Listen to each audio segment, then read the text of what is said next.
I'm Shoshana. And I'm Holly, and you're listening to Future Talent Talks, a podcast for early careers teams that speaks about all things early careers, Gen A to Z, stereotypes, social and societal trends, and everything in between.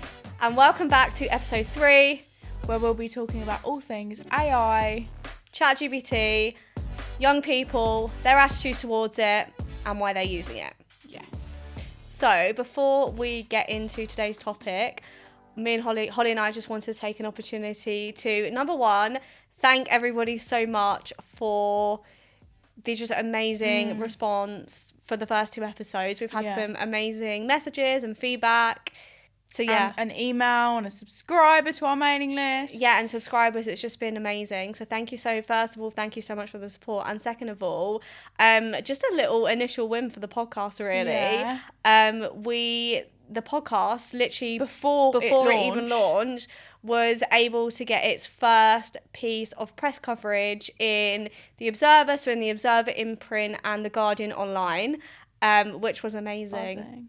So yeah, that was so good. Ever piece of press coverage before it's even launched. I think that's pretty good going, right? I do too. I'm really proud of us. Yeah, I'm so proud of us too. So yeah, that was a really, really good win. Okay, so Holly, would you like to introduce us to the chapters that we'll be going through in today's episode? Yes, I would. So again, we've got 4 chapters, the last one being the homework chapter, as you guys know now. Chapter 1 is basically an introduction to AI in the job search process and how young people are using it. So we're going to walk you through all those different types of things.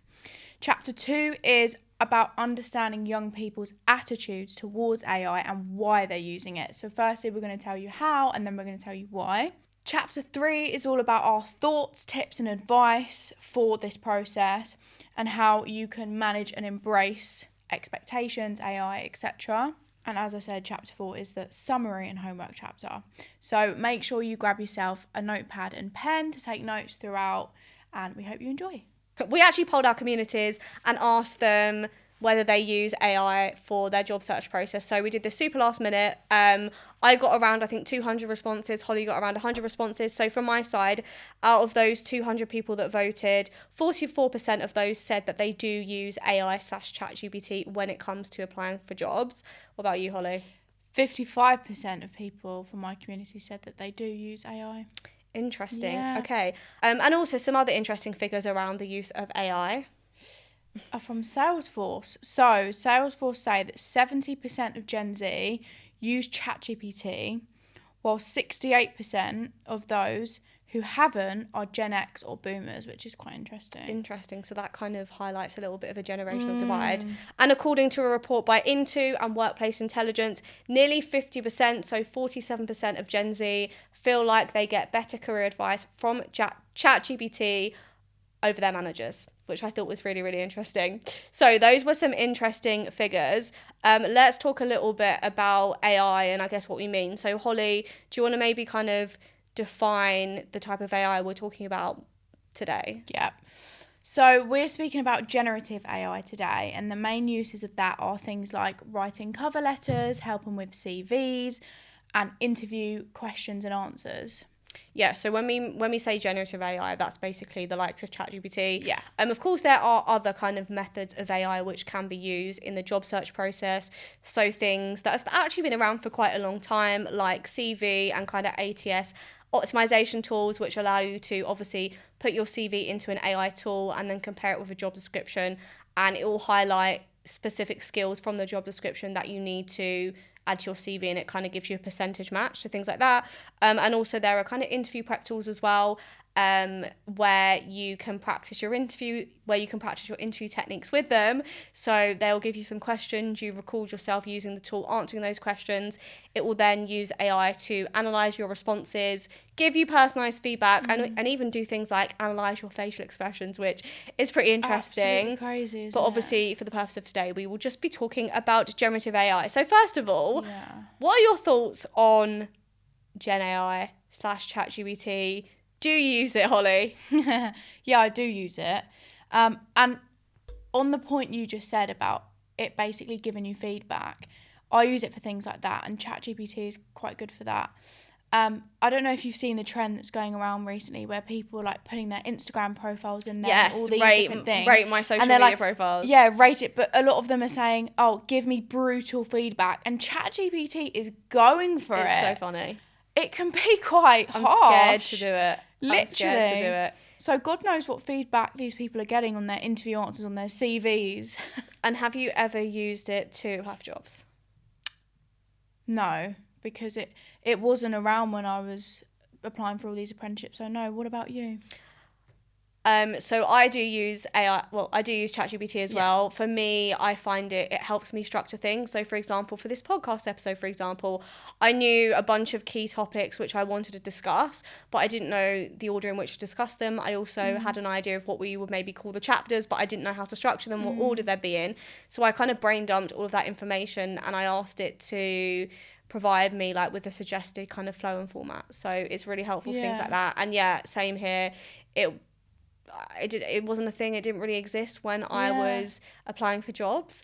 Could you imagine if it did? It would have been so useful. But would I have used it? Good question. Probably I would have used it, but obviously we are going to discuss in this episode that there's a right way to use ChatGPT and there's a wrong way, right? If you use it effectively, it can be quite good.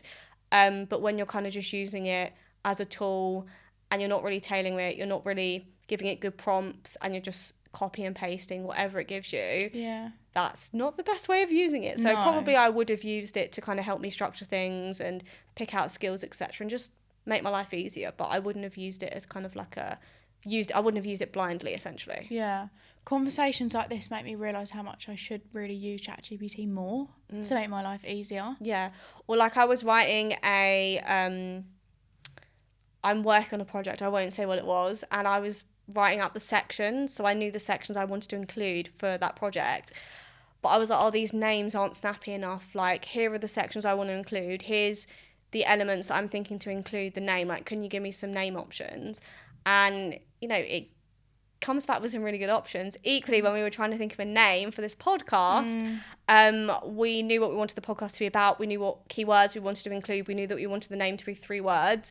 We had some options. We gave it some of our inspiration. And then we said, give us 10 ideas. And I don't think Future Talent Talks was one of its responses, but it was like a combination of some of the insights it had given us. So yeah, I definitely use it, but obviously there's a right way to use it. Yeah, and that's what we're going to go into today. Hey, Shoshana here, just interrupting this episode to talk to you about one of the main ways I work with employers as a consultant on their early career programs to help them improve existing ones or create new ones from scratch. If this episode is resonating and you're interested to see if we're a good fit, I'm currently booking work for the next few months. Fill out the contact form on my website at ferryjobmother.co.uk and enjoy the rest of the episode. So, Holly, let's move on to chapter 2. Chapter 2 is all about understanding young people's attitudes towards generative AI and why they are essentially using it. I think this is an important chapter because there's a lot of talk around young people using AI and how they're using it. But from my perspective, there's kind of less of a buzz and less chatter around why young people are actually using it. So with that said, again, we've polled our communities to try to understand why young people are actually using ChatGPT. So Holly, would you like to share some insights? I would. I can't wait to share these. So I've had 2, 4, 6, 8, 10 responses as to why people are using it. I'll quickly go through them. So someone said it's helped them land their current apprenticeship because it was able to help them pass the online tests, which is quite interesting. I actually did message that person and say, what did they ask ChatGPT to help them? And they didn't reply. So yeah, I'm very curious how it helped them pass leaving you online hanging tests. on that one. But anyway, someone said some questions are worded horribly in the process, so it helps me know what it means. That's really fair. Yeah. Someone put lazy. Fair. That's Someone valid. put efficiency. Fair enough. Someone said researching every company you can apply to can be pretty lengthy. That's also fair. Interesting. Words that I want to say in a more professional manner. They're asking what words they should say. To help my CV sound more professional. I've never used AI before, and most companies have software to catch you out, so they're aware of that. Gives me an idea of what to say. Okay. And someone said, if most companies use AI to screen applications, why can't I use it to apply? And that's the last thing of my I think that is community. interesting. I think from my side, I also asked. I don't know how many responses I got. I got loads. I've got loads. Bloody hell, look. Really? Loads. Love But it. I guess slightly different ones to yours. So I've got one here that says, I've got one that says, I struggle to articulate my skills and abilities. I know I'm good, but I don't know how to make myself sound good. Another one, kind of, it helps me get my thoughts in order. Another one here, I never had the careers mentoring to appropriately present a CV or cover letter. And just kind of some other ones, helps them organise their thoughts, helps make things more concise, helps with grammar and spelling. Although some of them are quite interesting because ChatGPT does a lot of like American spelling, so I don't think it's always super helpful. I can always sniff someone out that's used ChatGPT if they've got real eyes with the Z. Exactly. And also, like, a lot of people are saying that it helps what they want to say sound more professional, but in a way, sometimes it's blaringly obvious that ChatGPT has written it because it's almost too professional that like no one would ever say that. And you have to be really interesting. Well, I mean, key themes here amongst both of our communities is that people don't feel like they're getting the right support in order to do these things themselves. Absolutely. So I guess from your perspective, Holly, questions, answers aside, why do you feel like young people use Gen AI and ChatGPT and are using it? Yeah, well, it's basically what I just touched on, because schools and colleges aren't teaching these human skills. They're not teaching you how to apply for jobs. They're just teaching you how to write a personal statement and how to use the UCAS platform to apply to university. And so people are feeling like they've got gaps in their knowledge and they don't know how to apply themselves to these different situations. So they are going to ChatGPT. And if a lot of people don't have connections or they don't have people around them that they can go and ask these things to, ChatGPT is the next thing. There's data from Arctic Shores that shows that 44% of candidates believe that ChatGPT levels the playing field, which I thought was really, really interesting. That is interesting. I think we'll talk a bit more about that in a second, but I think ultimately, adding on to your point, it helps boost confidence, right? If someone doesn't feel like they've been equipped with the skills and knowledge to complete applications and they feel like they have a little bit of an aid, it's ultimately going to help them become more confident. I personally think another reason young people are using it is social media. We've all seen the videos. So social media, I've actually saved a bunch of them. Let's go maybe. So things like this, for example. If you're not using AI to apply for a job, you are behind everyone else going for that same job. And the job market is honestly mental right now, so you cannot be behind. Let me show you something that's going to make your life so much easier and actually going to help you get that job. So I found this by literally just typing in aiapply.com. And it'll walk you through exactly how it works. It gives you AI drafted resumes and cover letters. So obviously I'm not going to play the whole video, but that video literally started with the narrative of that if you aren't using AI to apply for jobs, then you're behind, which is interesting. Then you're missing out there. She was creating this fear of missing out. Lack. Yeah. She was creating this urgency, you know? Another one.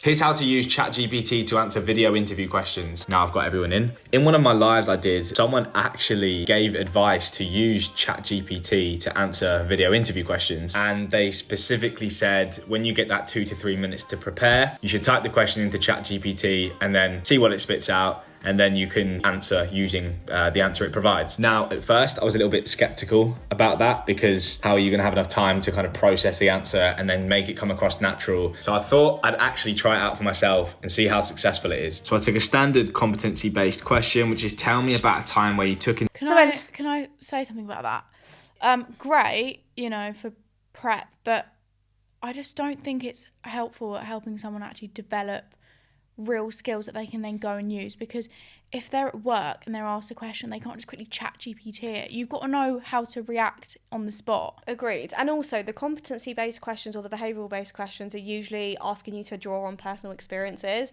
So obviously you can ask ChatGPT, but it's going to give you the most generic answer which could be suitable to absolutely anyone, and you're not actually going to be able to really delve into your answers, and the employer isn't going to understand how you've got that skill. To be fair to him, he does go on to say that you should be you know prompt it well, and he But Prompt essentially, it well. Don't use it at all at interview.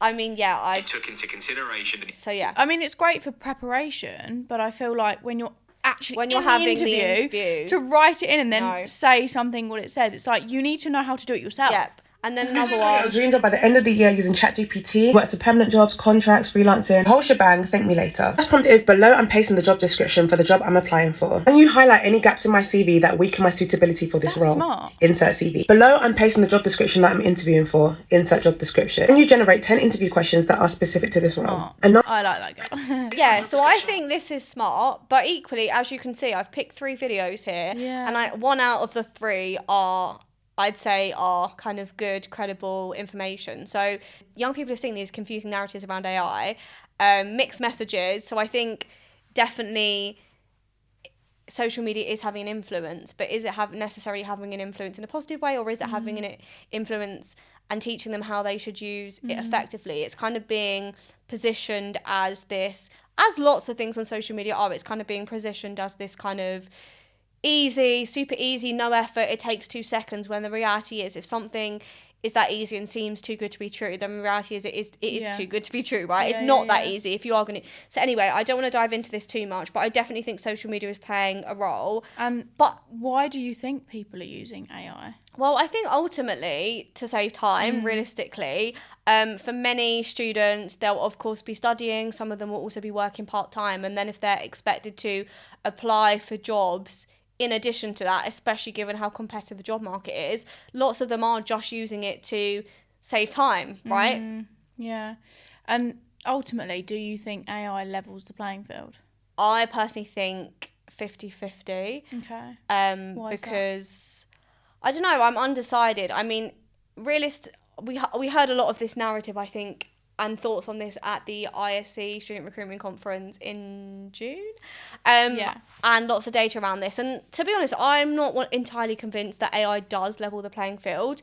You could say it does in a way that, okay, you know, maybe most young people can access it, because not everyone, but most young people will have, of course, internet access. And maybe you could say that for those that don't feel like they have connections, or they don't have parents in corporate, or they weren't equipped with the skills and knowledge to write an application, you could argue that it can help boost their confidence and help them navigate the process in that way. But when you obviously bring in the free and paid version, and there are some obviously clear differences in terms of the results and content you're getting back. So for example, when research was carried out on GPT-4 versus GPT 3.5, GPT-4, which is the paid version, scored around 40% higher on bar exams than GPT 3.5. So when you bring in a paid version, and the fact that young people who clearly have more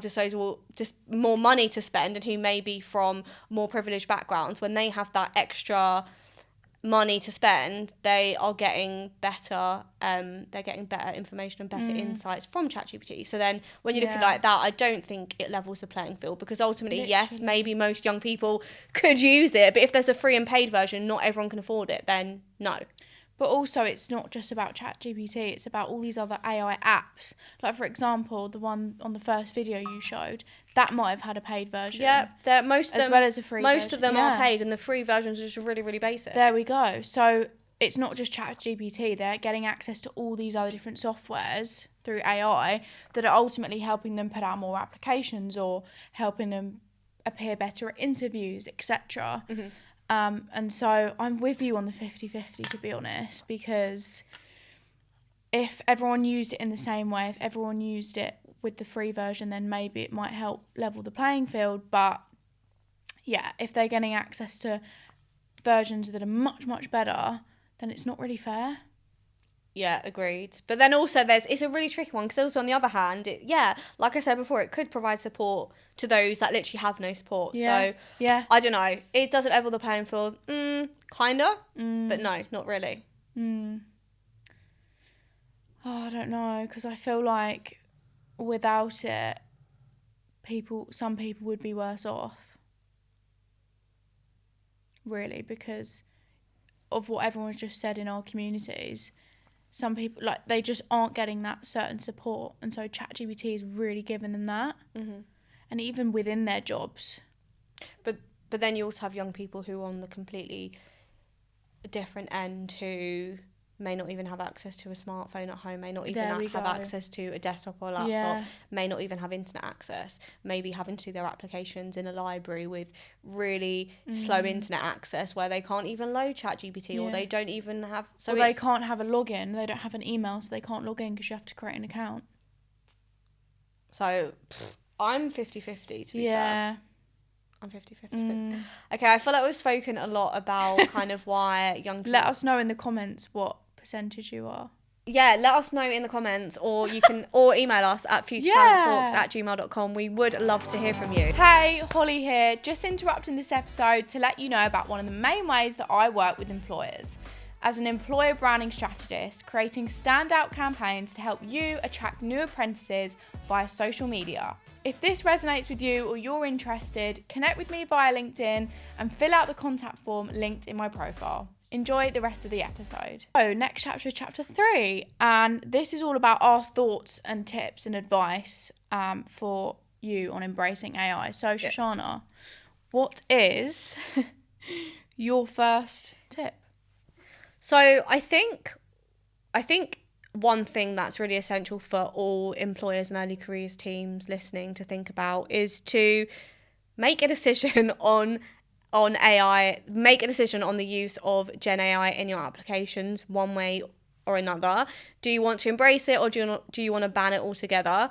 From conversations I've had, it's the employers who aren't making a stance that are the ones that are really that are the ones that are struggling with it, right? Because they're receiving hundreds and thousands of applications. Maybe if they ask a question, they ask candidates to answer a question, candidates are using ChatGPT and they're getting hundreds of responses back, right? A lot of the time those are actually the employers that haven't made a statement about AI either way. So young people don't know if they're allowed to use it in your application process. They don't know if they're not allowed to use it. So they're just going to hope for the best. So definitely really key to just make a decision either way. And then once you've made your decision, to set clear expectations. If you do plan on letting people use it, I think it's really important to give them some guidance of the best ways to use it, right? Because like we said at the beginning, it can be great if used in the right way, but if used as this just really super easy tool, I'm going to copy this question in and like I'm just going to copy and paste whatever ChatGPT says and put it in, then that's not an effective way of using it, right? There's ways to prompt it so that it's going to give you a more tailored response, and then of course letting them know that they should always tweak the response based on their own personal experiences. So just providing resources and guidance of how to use it, even examples of applications, maybe or answers where it has been used, but it's been used effectively. Because I think for a lot of these companies, ultimately, when they, if they are successful and they start the job, if not now, at least within the next few years, they are going to be expected to or using AI in their work, right? So does it make sense to just, I don't know, ban it altogether? I don't know. That's for you to make your own decision. But I definitely think it's just really important to make a decision on it all together and provide resources. Okay, so my tip would be to learn about AI and be a user of it yourself, because in my opinion, I don't think you can advise people on using it or not using it if you haven't even tried it out yourself and you don't even really understand it. I think a lot of people can easily say, do this in this way or don't do this or whatever, but until you're actually putting yourself in the position of that person and you really understand the reasons as to why they're using it and you can be like empathetic, etc., then how can you sort of advise whether you should do it or not? Yeah, I think in my experience, the people that are super against ChatGPT are the ones that haven't actually used it. Interesting. And they've read things about it online, they've seen articles in the media, they're kind of just a bit scared of technology taking over. So obviously you can't really comment on something you haven't used, have you? No, exactly. And I think my final top tip would be, realistically, AI isn't going anywhere. So adapt your processes and recruitment processes if you need to. For example, do you want to move your focuses more onto real-time assessment, which tests, young people on the spots for things like problem solving and communication, etc., and creativity? Do you want to adapt your behavioural interview so they focus more on questions where personal experience needs to be drawn upon as opposed to generic answers? Or do you want to look into, and if you are a company that is obviously against it, do you want to look into things like AI detection tools? I'd be very curious to see how accurate they actually are. So that moves us on nicely to chapter 4. Chapter 4 is the summary, and we're going to suggest things that you can do off the back of our discussion today. So to summarise, there are multiple use cases, but generative AI is the most common from an early careers perspective. That's what people have access to commonly. Can it help level the playing field? 50-50. There's not really a yes or no answer, to be honest with you. There's multiple elements, and so it can't be something that is 100% yes, 100% no. There's loads of different factors to it.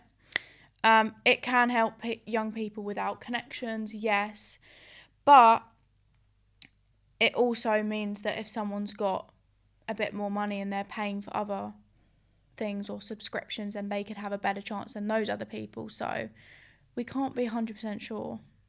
We've also established that obviously social media is playing a huge role.